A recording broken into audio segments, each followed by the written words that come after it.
Hello guys, नमस्कार सबैलाई। आज पानी झरी छ। हाम्रो कटेजमा हाम्रो खादबाडीबाट दिदी आउनु भएको छ। मेरो दिदी यहाँ थोरै एक दुई बोट चाहिँ अलैँची बिउ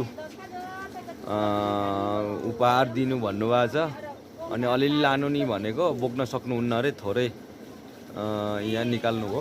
हामी देख्न सक्छौँ यो खालको भर्लाङ भने पनि रातो रामसाई भने पनि मजाले फल्ने बोट हो, तपाईले देख्न सक्नुहुन्छ। अनि यहाँनेरि 3 आइटम जतिको छ। यो रातो रामसाई भन्ने पनि अत्यन्तै फलदायक, यो लेखमा पनि फल्ने, औलमा पनि फल्ने। यो चाहिँ मैले दिदीलाई उपहार वितरण गरेको छु। उहाँले बोक्न सक्नु भएको दिदी म धेरै नै दिन्थेँ, र बोक्न सक्दिनँ अहिले। यति लगेर गाडी राख्छु, अनि बिउको लागि चाहिँ पछिलाई राम्रो हुन्छ भन्नुभएको छ।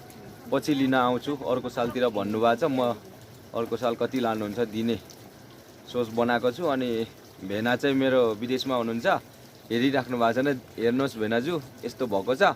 अनि अर्को सालतिर तपाईँ विदेशबाट आएर बिउ लिन आउनु होला, म तपाईँलाई दिन्छु।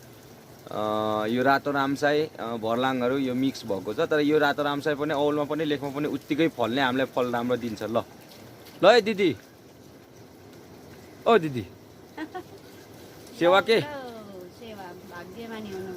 ल, धन्यवाद तपाईँहरूको आशीर्वादले। ल है, राम्रोसँग लानु है, अनि अर्को सालतिर लिन आउनु। ल ल ल।